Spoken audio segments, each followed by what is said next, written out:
What is up, everybody? Welcome back to another episode of the Stirfry. It's your boy, Chef T. I'm with a Spacekid. And our special guest today, Rage the Poetic. What's up, everybody? Yes, sir. Welcome. Glad to be here. In your epic shirt. I love it. Love to see it. Yeah. It's just like, it's just the character, from my album 12 a.m., it's like... It's dope, I want to give different. people something to recognize because I realize, some of the greatest people, like Michael Jackson and Prince, always has something that people be like, oh, that's them. Like Michael had the Thriller jacket in the 80s. Prince had the Purple Rain whole aesthetic. Yep. And, a lot of, another one of my favorites, like Gambino had like a aesthetic he was doing in 2013 when he was playing this character. Shirt.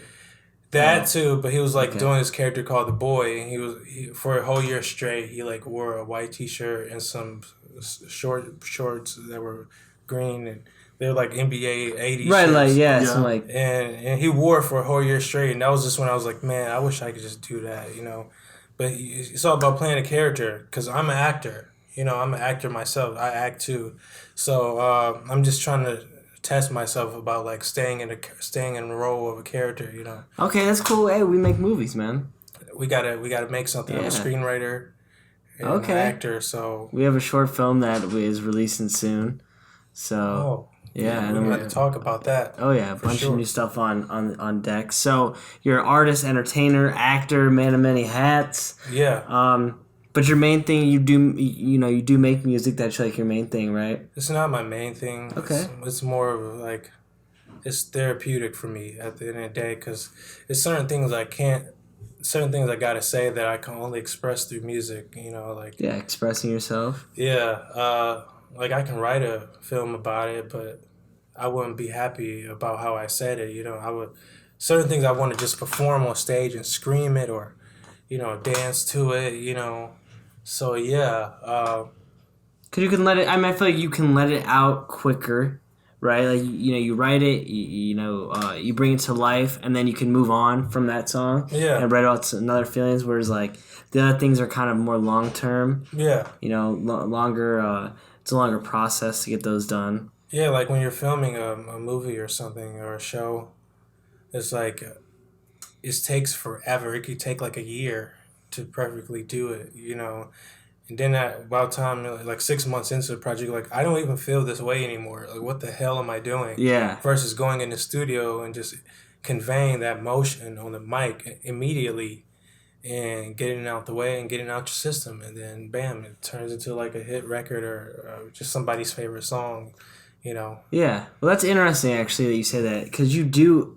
Not only are you writing it, but when you hit that mic and like you get to, like let those words flow out of your mouth, that's like where that really hits you and hits your feeling, your expression. Yeah. Yeah. I definitely agree. Man, I just love connecting with people when I'm performing on stage. It's like one of the best things, because you never know like who's watching you in the crowd. I had this like 17-year-old boy. He came up to me before in 2018. He said, man, I just came into the grog to just like, hang out with my brother, but I saw you perform today and I'm just like so inspired by your performance. I'm about to go home and make 50 beats. I said, God damn. Hell yeah. I wasn't expecting to inspire somebody that day. I said, all right, this is a show. Let's knock it out the park. Let's get it done. But I inspired somebody that day. So if I can inspire anybody, if I'm inspiring somebody with this interview, then I appreciate you. Thank you for listening to me. And it's all love in the air, Yeah, absolutely, man. It's all it's about, inspiring the next generation of people and people to pursue what they love. So I do want to go back and I want to talk about, the origin story. Okay. So were you always into, I feel like you're just a creator, so were you always into creating stuff and entertaining people? Is that always like... Well, when I was a kid, like, I was not like an artistic kid. I was very basic. You asked me if I was like, when I was 14, what I wanted to be. I just wanted to be a firefighter. I just want to... Oh, really? It's cool. Wow. I just wanted to be a firefighter, but I don't know, man. Like, I had like a metamorphosis like around like 10th grade year. Something happened, and I just became really artistic out the blue. Like, I don't know what happened. Then I just started to want to make music. I was horrible at it. You know, when I was starting, I was horrible. Like I wouldn't even be on beat. As most people are. Yeah, and I just liked hearing myself, and I was really inspired by Odd Future, and like, I used to really just make these ignorant ass songs about some ignorant shit that you really couldn't play today. Right. I would go as far as to say it would be worse than some of the stuff Tyler and Earl was saying. It was really fucked up, you know. It's only nobody will ever hear it. Yeah, where's it at in the vault? You're not gonna ever. Come on, let's hear a pre-barshment. Because if I ever blow up, that shit's gonna haunt you. It's gonna and this PG era. Someone's got it. Someone's got it saved, waiting for that day. I mean, it was an era. It was an era of rapping about kidnapping babies and all types of stuff that people shouldn't have been rapping about. I definitely was inspired by the Goblin album and what was the other one before Goblin that came out? No, I know exactly what you're talking about. I can see the cover. Me too. Yeah, the cover is very vivid. It's red and it has children on it. Yeah, Tyler. I'm kicking myself. Oh my god! Because I know this album any other day. It's called. Oh my god! I know exactly the cover. It's fried and I can't remember. Come on, come to me. If you don't come to me in 10 seconds, I'm just gonna say screw it. Yeah, we'll do it. Odd Future though. Yeah, Odd Future. They inspired I think a lot, especially this like collective rap that you see. You know, you see Brockhampton. Yeah, I don't think Brockhampton would be a thing if Odd Future wasn't there. Yeah. Brockhampton. Those guys are beyond dope. Like beyond dope. But like before Odd Future, there wasn't a big wave of like big collective rappers like that. Before that, you had like Wu-Tang. Yeah. But totally different. Yeah, you're talking totally different, things they're talking about. Yeah, okay. So like Wu-Tang was talking that gritty New York rap. Like, right. I shank a nigga in the basement. Gotta get my money. Gotta get my cream. That's my rap. That's my like Method Man impression. Okay.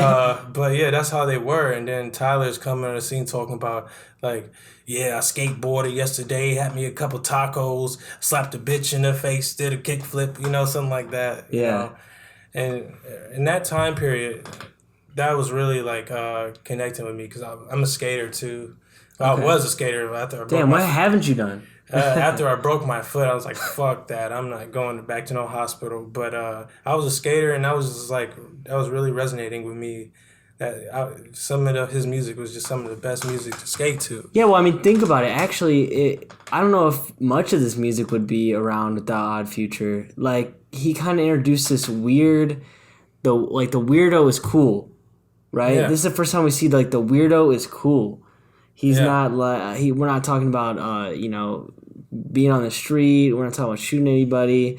And then now you see with all these like kind of new wave rappers. Yeah, like Lil Uzi. And, like Playboy Cardi. Right, they're taking the aspects of him and the aspect of the street rapping and combining to kind of like one. And hip hop is just really in a really unique state right now. I try not to talk bad about it, but I'm just gonna say it's in a unique state. But I do feel like the money, cash, hoes thing that needs to be deaded. Like that's not helping anybody. You know what I'm saying? Like talking about that shit, we really need to move on from that. It's about inspiring these kids. It's about helping kids and making them feel like they're not alone, and making them feel like they have a hero, somebody that can just. And unfortunately, half the time, some of these people feel like people like Young Thug are their hero, and he's a trap rapper, So some of these kids want to grow up and be a trapper, That's not really a good lifestyle. Yeah, I mean, so you're saying Blueface shouldn't be the greatest. Blueface needs to learn how to stay on beat, No shade, but like, come on, man. But that's his whole brand. He made his whole. He knows what he's doing. Yeah, like. But no, I see what you're saying. I mean, it's just like we make culture, man. We as black people, we make culture, but we have to learn how to quantify our worth. With that, we're always coming up with something, but we're never like branding it. Like we just make it, and then other people brand it, and then next you know, it's a shirt, and then there's a TV show using it. You know, like I remember like when Or Nah came out. You know, like a black person made that. Then you didn't everybody start saying like or no, like, you know, white girls from Beverly Hills were like, are you gonna do that or no? You know, like we have to start quantifying our worth and like taking ownership of these things that we make, because we make culture. You know, black people make culture. I'm not saying that white people don't, but we make culture. We it's just natural. You know, we just have to. It's just we're a product of our environment. We wake up and we do like a little dance or something, and we was just like making eggs or something, you know. But yeah, it's all about making culture. That's what I'm trying to do with my music and films. Ultimately, is like make culture. Right. Well, I mean, I think at the end of the day, it's about inspiration. Like going back to like what you originally said about how music is just about like fuck bitches, get money. Yeah. But I mean, you are seeing a lot more people talk about shit now and be a little more like 21. I feel like 21 Savage. Yeah. Kind of. I mean, look, he was like, he still kind of is, but he's like the fuck money get bitches guy. Now he's like fuck and then kill people type guy. But now he's like more trying to do that. Yeah, he hung under J. Cole a lot. You know, you can see that J. Cole was like having a large influence on him. They made that song a lot together, so I'm sure they had a lot of conversations in the studio prior to that song. And another person I would say is doing that is Lil Baby. You know, he's starting to get a little conscious with his music, you know, on a very small scale, but it's better than nothing, you know. Annalie Choppa. Yeah. He's trying to get all... I mean, he's becoming spiritual now. I'm like, wow, this guy's talking about, like, meditation and vibes. Which is dope. I mean, I think that's I didn't see that coming. Yeah, I didn't see it coming at all. But he's so young, and I'm kind of happy that he's doing this now, you know? Because I don't know, like, when he's so young. Like, dude's, what, like 19, 18? They're all young, man. This hip hop is a young man's game, you know, and it's a shame that it is, because rock stars, you can be a rock star like when you're 45 still, and people think you're cool, but if you're a 45-year-old rapper, they're like, this doesn't look good. I hate this. Hip hop is the most judgmental genre of them all, if you really think about it. Before it was very judgmental. Like I couldn't wear something like this, like in 2008. Oh, no way. Yeah. I mean, like... That's a fact. Yeah, like, you couldn't, like, you had to dress like 50 Cent, or you had to dress like Lloyd Banks or somebody, you know, like, you couldn't dress like this. You couldn't be, what you call that word again, I'm just going to use alternative for better lack of a word. You couldn't be alternative in no sense. I feel like people like Kanye changed that, Kid Cudi changed that. And that's it. Around that time, those guys really pushed it forward about how way you can dress, because you can even wear skinny jeans, and people call you gay. You know? You know. I mean, I definitely give Wayne credit to that too. I forgot. I'm sorry. Yeah, Wayne really started the skinny jeans. He was my first influence, man. Like, especially around that after Carter 3 and like Rebirth. Those are the albums that really just like, a lot of people didn't like Rebirth. They didn't like Wayne doing rock. I didn't like Rebirth, but I think if we backtrack a little bit before then, I think Lollipop changed music. It did. I think melodic. Seeing somebody like Lil Wayne in some tight clothes, he's dropping Lollipop. It's like, and playing a guitar. What is this? I guess I can do this. Like, and the reason I say that is I think it's different than like Kanye and Cudi were kind of on the same page. Yeah. And then Lil Wayne is like on a whole different page. But they're like allowing people to kind of be more so themselves or be more peaceful in hip hop overall. Right. Lil Wayne was a blood, but playing a guitar, singing about lolly, lolly, lollipop, you know. Like, Lil Wayne definitely opened the door. He kicked it open. Without Lil Wayne, we would not have a lot of fucking artists that we... everybody looks like Lil 100%. Wayne's babies out here. Like, there would be no Lil Uzi Vert. There would be no Young Thug. Future wouldn't be able to rap about half the stuff he raps about. Like, no, that's completely facts. Especially if we're talking like, you know, style of music plus style looks. Yeah, like everyone's kind of. I want to like ask you like about like your looks. So, how do you what? Okay, let's start the character. What's the origin of the character? Like, is this something mentally in your head, or were you just shopping and you had a show coming up?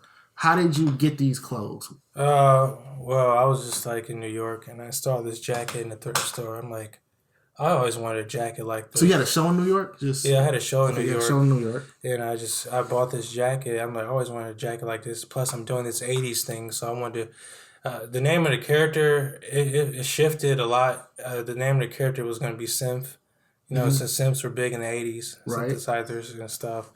So it's this character named Synth. He's very introverted. He got heartbroken, and he's just like really out here just performing, trying to express his feelings about this girl who left him, and it's just him and his emotions against the world. You hear that displayed on that album a lot. Because the character is trapped in a what you call like a void in the nightlife, like an endless cycle of being in the nightlife. Like he's in. Okay, yeah. That's why if you look on the cover, he's like on the cover like this, like he's in, like he's in pain. Like he's stuck in a nightlife. Thinking about this girl, doing things like smoking weed and drinking and doing coke, and just like strung out. He's in pain. He's handling it. He's handling it like that. That was kind of the character's. That's what his characteristics are. Okay, so and go ahead. Yeah. Well, I was gonna ask you even more, not to cut you off, but okay, so is this character like pre you having the clothes or after you see the clothes? Oh no, I came up with this concept in my notebook in January. I was like, I want to make a character for this next project, because it's all about another thing I picked up from like Gambino was like, it's all about putting people in a world. Like people like to be inside of a world. It's like your brand. What are you selling to people? So Grand Theft Auto was hot because you put people in a world to live in. You give them a character, you give them this character's world, and so it's all about giving people a world to live in, because music is about selling your experience, selling an experience. That's what makes the money, selling an experience. So for the shows, all summer I was performing out in the streets, my music. I would just like take a Bluetooth speaker and just set up and just start performing in this, like in the flats. Sometimes with a platinum wig on too, and perform in the flats. I actually coined the East Bank Rager by somebody. Okay. They said, "You're out here again? Boy, you the East Bank Rager, man." I said, "Well, shit, that's who I am, So I would perform down there, and I would perform in Coventry. That's a hot spot too, and I would perform downtown, like in Public Square. So I would just like bring this character to people. I would tell people on Instagram I'm about to be out, and they would see this character and they would connect to it. That's why I've been wearing this for a whole year straight. Yeah. So does these characters cycle with the album? So you're planning to do? Yes. Okay. Yes, definitely. It's like I'll be like acting out a mood of how the character really is, like a melancholy, sad type of person, and they would think that's how I really am, but I'm not. I didn't want to tell them I'm acting either. Yeah, because that's how you just blow the experience. But yeah, that's what I was doing, selling the experience as best as I could, also testing myself as an actor. I want everything to just like lead into each other, like my acting and my music and my stand-up comedy. That's what I'm gonna be doing. Oh shit, stand-up comedy too? Yeah, I'm doing that this year. I'll be taping up these open. So if you see me like on Instagram doing jokes, don't be surprised. Well, that's gonna break you from any type of like nervousness from the stage. I have never been nervous on stage. I'm gonna be honest with you. Like, wow, that's dope. I remember the first time I performed, I was in middle school, and we had to do like a song. They told me I had to do a song about a big test called the OAT, Ohio Achievement Test, and I was like, okay, I'll do it. So it was like To the Ambitions as a Rider beat by Tupac, and I wrote that shit, and I performed it in an hour in front of the whole school. And I wasn't nervous. I thought I was going to be nervous, but I wasn't nervous. I went out there and just had the utmost confidence, And like the cool kid who actually performed with me, he actually messed up. And he was nervous. And I was like the lame, quiet boy that nobody fucked with. And I was like popular for like a week and a half. And I was like, well, it was fun while it lasted, but I wouldn't ever remember being nervous performing. That's how I know I was made to just be an entertainer.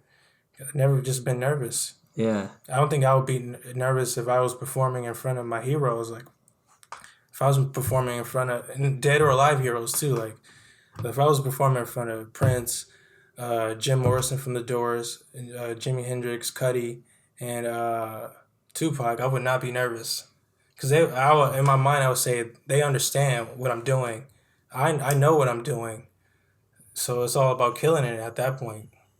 Okay, so when you say comedy, because comedy looks so different depending on who is telling me they're making comedy. So is this a skit? Is this a prop standalone? Or is this just straight, you're funny because you're funny? It's whatever Richard Pryor was doing, You get up there and say, motherfucker, I don't give a fuck. It's something like that. No, it's not like that at all, but it's just straight up stand-up comedy. You just get up there and tell your experiences. Okay. I mean, I can do sketch comedy too. That's easier, if anything. Sketch comedy is easy. Dave Chappelle is obviously my influence for like sketch comedy and stuff because he just kept it real. But yeah, I want to go back. I did not answer your question when you said my early years. What started it all? I just wanted to be an artist. I just wanted to be an artist in 10th grade, and I just wanted to not go down the same road as everybody else. I wanted to color outside the lines because I could have easily been that. I could have easily went to college, been a firefighter or something boring, and just not added to society, in a very impactful way. Because I feel like music is it's the most important job in the universe. It literally lifts people's vibrations, Absolutely. So that's what it was all about early on. Yeah.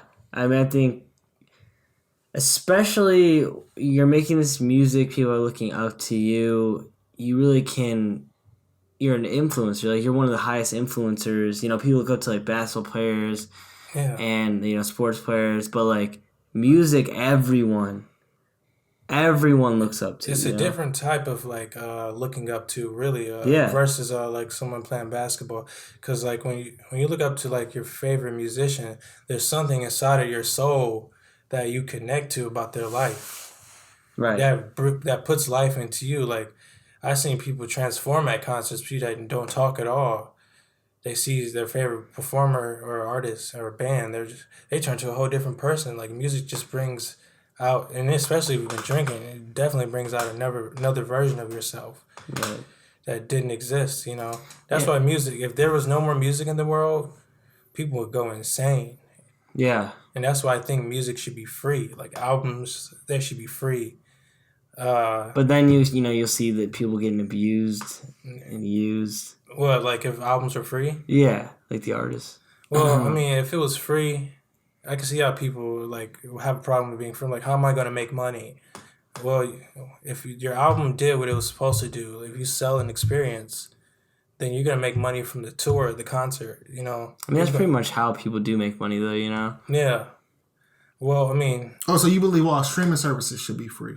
Yeah, streams. And okay. Don't charge people for your album, like, on streaming services. Like, let it be free.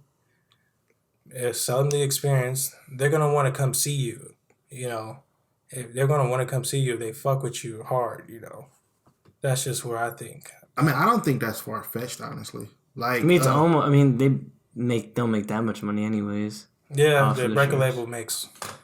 Yeah, majority of their money. I mean, okay, Apple Music, $10 a month or $5 a month. If you get that student, I've been holding on to that student discount. And, right. And I mean, you got millions of people across the country using it. But at the very core of things, Apple doesn't need that $10 a month. So like it could just be free. Like, we want you to have this on your phone, and I mean, we just deal with the advertisements maybe. Like Spotify does. Yeah, so I mean, it's definitely possible. Like, Oh, for sure. I mean, it's already there. You can go on YouTube. Yeah. Yeah. Well, some albums, some albums take time to get to YouTube. Yeah. Highly, very high. I'm saying that's like literally a free, in SoundCloud, right? Yeah. So like you do see it. I mean, SoundCloud's, if you're trying to find like a major artist's like new release, it might be hit or miss because a lot of people like they'll bootleg the song, so it won't be high quality, or it'll be like a local rapper song, but it'll be called the artist song that you're listening for. Yeah, I know. I hate that on YouTube you too. You get Rick man. Rolled. I know you've been Rick Rolled before. Like, oh yeah. That do never gonna give you up, which was another guy that inspired me for my album too. Because if you listen to more than that, just that song, this guy is actually he has some hits, man. I'm like, damn, his name is Rick Ashley, whatever, and he has some good music. You should check him out. Yeah. Because that song, Never Gonna Give You Up, he's more than that, Yeah.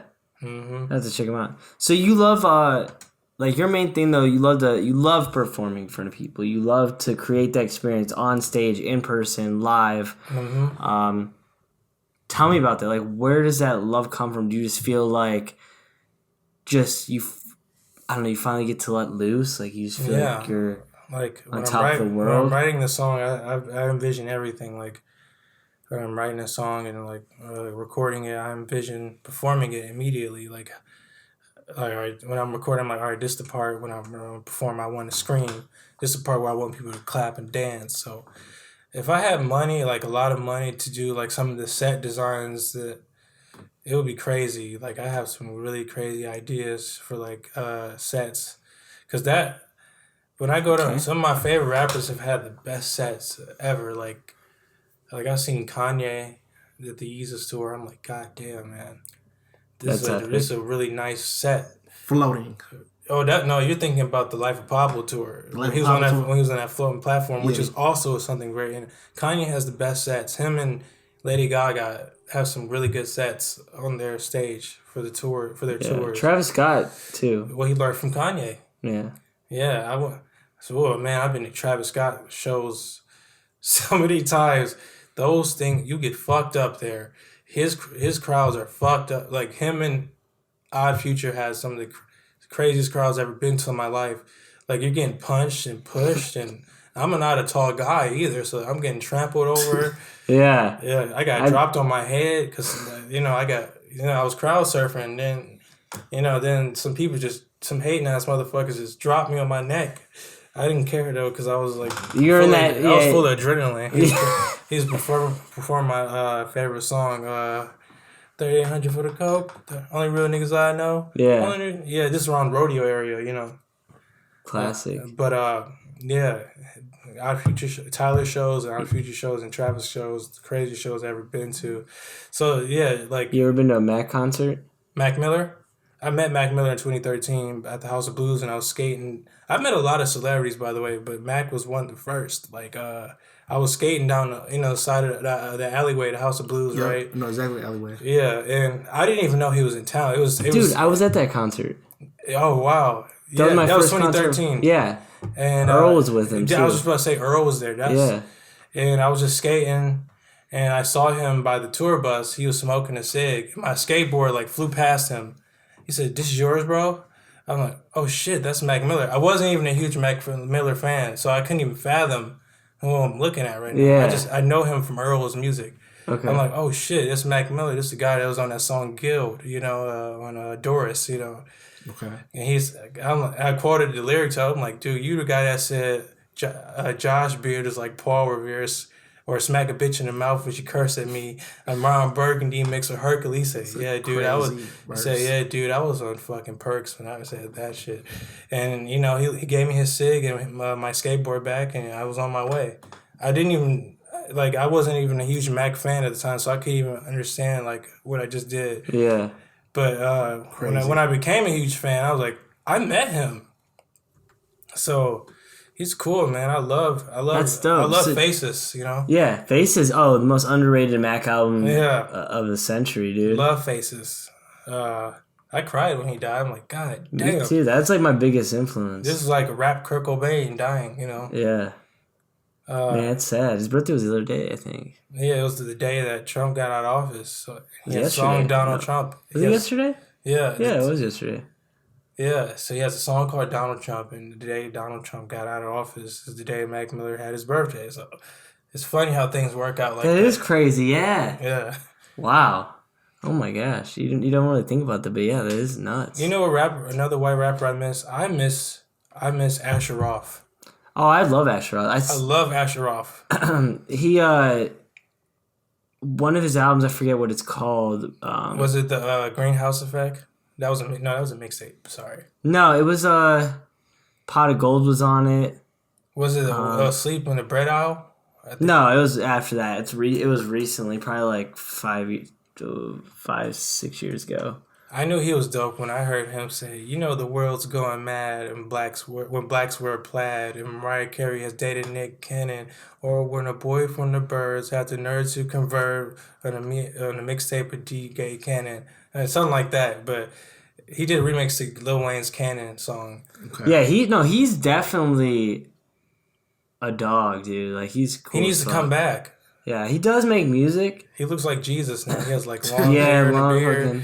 Yeah, he just looks like a cool college frat kid that graduated. Oh, that's what it's called, Retro Hash. Okay. You need to check that out. Yeah, I know that. I've seen that video too. Yeah, well, he had the albums called Retro Hash. Really fucking fire ass album, dude. You probably would dig it. I love Asher Roth for days. That whole 2009 era was a good era for hip hop. Yeah. Oh, definitely was. I say 2009 and 2013 was a great year for hip hop. 2013 was the last great year because a lot of great albums came out that year.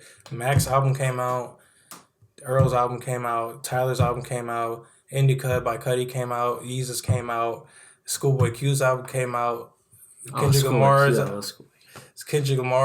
Good Kid, Mad City.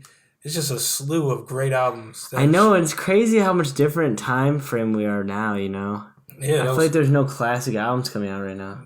Oh no, that's not true, man. You gotta dig deep. Is there I really like there's some classic projects. I really like the Weeknd's After Hours album. That's good. Yeah, I love that. He's been on a roll, like a really good roll since 2019. Yeah. So that's a classic album, and I would say Summer Walker project was classic. Yeah, Summer Walker. Yeah, I never listened to that. It's all right. Yeah. It's not for everybody. It's not everybody's cup of tea. But yeah, man, hip hop is in a really unique state, like I said. Yeah. Mm-hmm. Definitely. So who are some of your performance people that you just really love and kind of model your onstage performance as? I guess you kind of mentioned it. Well, cause I feel like he kind of did lean towards that, but I kind of want to know what's the things that's holding you back in your performances. So obviously we don't have the most money in the world or just the most connections to have our performance that we would love to have. So what does your great creation in your head look like that you want to have? Well, first of all, in my head, we're on the moon and we're performing at the first venue on the moon, in aliens. You don't want to go there. I mean, that's gonna get weird. I mean, they can put a moon on stage. Yeah, come on, keep going. Come on, you got the budget. No, I'm talking about we're actually on the moon in space. Yeah. And we're just extraterrestrials there. It's like picture a concert in the Futurama era, in the Futurama world, something like that. Just aliens with 15 arms there cheering for me, and robots and stuff. But if we're talking about Earth stuff and things that are Earth shit. Yeah, if we're talking about things that are just more realistic. The most perfect concert for me would be at the Brown Stadium, because I always just wanted to perform there. Okay. Inside but the venue would just look, or the set would look like some type of planetary. That place you go to look at the stars. What is that called again? Planetarium. Yeah, planetarium. It looked like the planetarium, stars in the sky. So you want the ceiling shut? Yeah, I want the ceiling shut. Let's go for it. Do they have that? No, they don't. Yeah, they do. At Brown Stadium? It's like they don't, but it's like if they want it, it'll be what there. I would do if they couldn't do that? I would just get a 3D projector, and I would get things that could project what I want. So it'd be like alien spaceships flying over you. Like, right. I see what you're saying. Yeah. And they almost look like a hologram. The stage, if you ever seen The Dark Crystal, have you ever seen any Jim Henson film? Or okay, because that's too like deep. Let's just say it would look like something from Star Wars, like a set from Star Wars, like a cave or a mountain, you know, or something that I can stand on. And crystals, it'd be like a crystal mountain stage, and yeah, man, it's like too much. Like I don't even want to sound like super weird. It's not weird. I'm picturing it in my head, and this is what the world needs. You know, they need the But to answer your first question, what's holding me back is money for sure. Okay. Resources, it's all about them resources, man. If I had connections like Kanye, man, I would be doing the best shows in the universe. Yeah. I mean, I don't think your set sounded weird because it's almost like I don't know, alternative or weird is so in that what you said isn't weird. Maybe if I had asked you this in 2010, I'd be like, oh, that's kind of I don't know. But if we look at like a little Uzi Vert set, it's not that far from what you said. And I mean, maybe you kind of held back for this interview. I did, but Lil Uzi Vert's sets are not that. He just has like projectors with things playing on them with like. Skulls burning and upside down crosses. That goes into like one of my questions. I was like, what do you think's missing in people's performances nowadays? Do you think people, because in the era of like Michael Jackson and Jimi Hendrix and all these people, their performances were amazing. Like they came out with, you know, these big ass ensemble, big ass, you know, ideas. What's missing like in hip hop or like what's missing in music in general? I see it all the time. I go to a concert, dude. It's just them fucking on stage. Well, I'm glad we are in a day and age where more rappers are playing with bands. So I'm glad we got past that. It used to just be a rapper and a DJ, right? Or just a rapper and all his motherfucking friends on stage yelling into the mic. Yeah. That was boring, but what's missing today, I want to see people taking more chances on stage. I want to see some crazy ass shit. I want people doing flips off the stage. I want fucking tigers on stage, you know, like. Yeah, I agree, because I don't know, I go to some of the concerts, I'm just like, I want more interaction with the crowd. Right. It's all about making the crowd more into it, you know, instead of us just, some of us pay $150 to see motherfuckers, and we're just sitting there.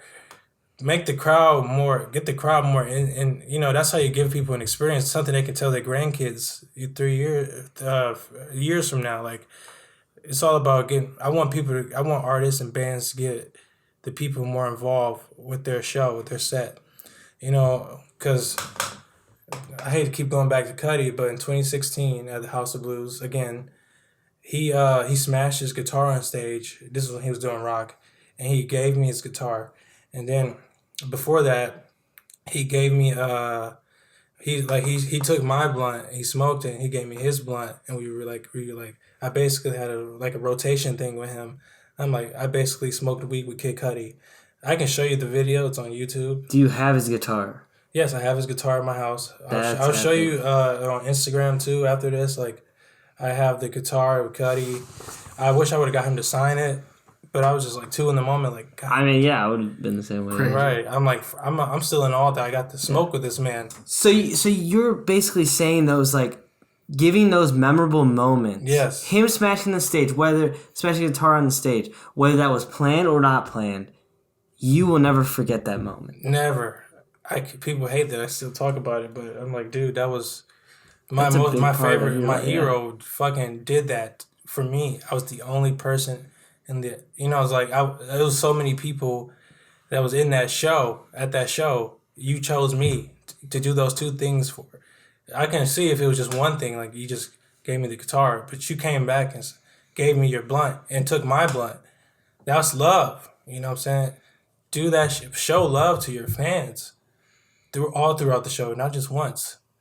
Bring a lot of them on stage. Let them sing your lyrics for you. You know, make those. It's all about experiences. I keep coming back to it. It's all about those experiences. I couldn't agree more, and I think more people do need to take risks, and more people need to understand that as much as people like you as an artist, you can't just show up.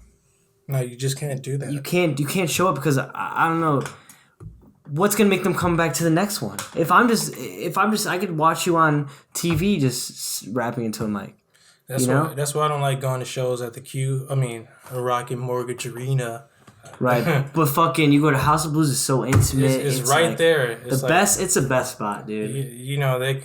You'll even get you'll get the sweat from the artist on you. If like even that will just be like, oh, man, I got a sweat on me. You know? Yeah. They spit into the crowd. The spit got on me. Well, in this COVID era, I don't know if you want the spit on you, but still, like what people loved about Kiss, the band, those motherfuckers used to spit blood on them. Ozzy Osbourne used to bat his head off. That's iconic, right? We still talk about it today. Yeah, it's crazy. Doing innovative things like that for the crowd, just to be memorable. Like, if you take away anything from what I'm saying about this question, just be memorable. Give people something to fucking remember. Don't just go on stage and like, all right, I did all my set. Goodbye, everybody. No, come back the fuck out and do the encore and perform some old jams. Yeah. Give people something to fucking remember, man. Yeah, because guess what? They're gonna go home. They're gonna tell their buddies, and they're like, "Dude, you gotta go to the next one, dude. Whenever he's in town, we gotta go." Then your audience doubles. It doubles. That's more money right there. Yeah. And you do something crazier, then that doubles. It's compound interest, baby. Comedians do that a lot. Comedians been caught on. That's why they started roasting people in the crowd. Yeah. Like Def Comedy Jam, they used to just start roasting. Crowd work is you need to do crowd work. It's all about connecting with the people. The people, man. That's where your money come from. Yeah, that's a good actually thing to talk about, stand up, how that relates, because just like rapping or singing, like going on stage and just going through the motions of your song, or if like a comedian's just going through the motions of their joke and just because they write it all out, obviously, right? Mm-hmm. But you need those improvised lines. You need to have that feeling of like it's not written. Yeah, it has to feel real. And I'm thankful for my early time, because before I was like doing on-screen acting, I was doing like theater. And the first time I ever got to do a play was at the Ohio Theater downtown. That's a big stage to start your first play on. So I was immediately thrown into a huge crowd. And what I learned about theater is you cannot mess up. If you do mess up, your improv skills got to be on 10. Yeah. At all times, So you just can't be like, oh, fuck, what's the line again? No, you can't do that. Because you throw the illusion off. Because once people are watching you in that play or show, you got to keep it going, So I learned a lot about improving with theater. And if I do fuck up on stage, which I've done a lot, I'll make a joke out of it, or I'll just keep it rolling somehow, Yeah. Make people believe it was a part of the set. It was a part of the show, Improv skills got to be on point. Absolutely, 100%. You just got to know, when you bring it to the stage, you just have to really be in the moment, in the present, and that's how you're going to make your best stuff, for sure. Yeah, because, like, when Michael Jackson did the moonwalk, people remember that to this day. There's still kids looking on the internet, seeing that for the first time, like, well, I guess it's not that hard to believe now versus kids in the 80s seeing it like, how did he do that? Yeah. Because kids these days see people doing whole robotic movements, just like, So, yeah, they all see, yeah. Yeah, so, but it's all about just being memorable. Yeah. So, real quick before we wrap this up, can you give one piece of advice to younger Rage? Oh, younger Rage. What can we just name a year, like a age? No, just younger age that you'd go up to and be like, "Hey, man, just." It's because younger me was always so self-aware. I've always been a self-aware person, so it's kind of a hard question because I always knew that what I'm doing is what I'm doing. I say solid 13. Yeah, let's just go 13. 13-year-old Rage. Okay, 13-year-old Rage. You know what? I'm just gonna say 15 or 16. Yeah, it doesn't matter. Hey man, quit focusing on them girls. Like, they don't know what they want. They don't know what they want from you. Focus on your craft. Focus on bettering yourself. Save up money. Believe in yourself all the time. No matter who says you're whack or anything, believe in yourself. And take more chances. Don't be so nervous, and be you. Don't try to wear Jordans and baggy clothes to try to impress the kids at high school that are now in jail, or the girls that didn't want you but they're now pregnant with 18 kids. That's always the best thing when those girls end up pregnant. Those are always the girls that end up pregnant. They always end up pregnant, and that's their fate. I tried to come wife you up on some real shit, and you wouldn't say, girl, he's wearing fake Jordans. Like, fuck you. Now your kids are wearing fake Jordans. Yeah. And Jordans... goes around, comes around, man. Right. There was something else I wanted to say, but... the name of that Tyler album is called Bastard. Oh, okay. Yeah. Finally figured it out. Yeah. only 40 minutes later. Yeah, it's called Bastard, but yeah. Mm-hmm. Yeah, there we go. Well, that was a great piece of advice. Will you want to add anything? I think he answered a lot of questions. I think this was really great. I think that people can get a lot of inspiration from this, especially artists, where they maybe now will think about how their stage performance is and things that they could improve. Key points to remember, guys, like if you're a rapper out there or a singer, always be confident on stage. Be confident, because when I was wearing this all last year, I had to rock it. Like, I believed in myself. Be confident, be different, and be memorable. If to take away from anything that I said at this table, be confident and be memorable, and be different, and you will surely be seen. And that's from your boy Rage the Poetic. Yes, sir. You better listen to it. That's great advice for anything, honestly, whether it's music or not. All three of those things are good in everyday life. No matter what you do. Something for everyday life. My whole thing is. Well, I mean, those three, you got to be confident. You have to be. Well, a lot of people aren't confident this day and age. They're not. It's like a lot of people have anxiety. Right. You should, yeah. One thing I try to do is be an asset. I try to be an asset with anything, like relationships with people and jobs. I try to be an asset. If you're an asset or a viable, nobody will want to get rid of you for anything because you're so important. That's like a perfect example of that is LeBron James. When he came to the Cavaliers, he became an asset, So at that point, he could tell the coach what to do. They can't get rid of him. He became the best player in the fucking world. One of the best players in the world. Sorry, guys. I feel like I'm comment. Yeah. The best player in the world. I don't know what he second guess what he's thinking about. You heard it from me. Best player in the world. You must have forgot about Kobe Bryant already. Nah. I love Kobe. But before he died, Kobe was the number one best player in the world. Legendary person. Yeah. Yep. All right, man. Well, thanks for being on the show. I appreciate it. Oh yeah, it was an honor. Yeah. It was an honor. You guys keep this going. For sure. Thank you. Yeah. Do you want to give the people where they can find you at?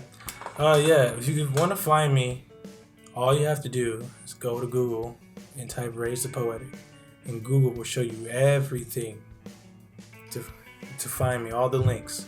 You can find me on Tidal. You can find me on Spotify. You can find me on SoundCloud. You can find me on Apple. You can find me on Deezer. You can find me on iHeartRadio. Type in Rage the Poetic. That's RAGE the Poetic. Yeah. Great. I wish you many Tidal streams. Yeah. Thank you, man. That's where the money is. Yeah, it is, honestly. That's how we get them Tidal streams going. You don't even need a label. Facts. All right. Well, thank you all for listening and watching. It's your boy Chef T. I'm boy the Spacekid. I'm Rage the Poetic. Yes, sir. So keep it real. See you next week, y'all. Thank you for listening and joining us on another episode of the Stirfry. All the music was created by Steve Ozell. Check him out on all streaming services at Stevo Music, spelled ST3V30 Music. Also, if you enjoyed this podcast, please subscribe and leave a review. We'd greatly appreciate it. And see you next week when we talk with Bank Solo. He's a comedian and one of the funniest dudes I know. He explains how comedy got him out of a lot of tough spots. It was really great, so you won't want to miss it. See you next week.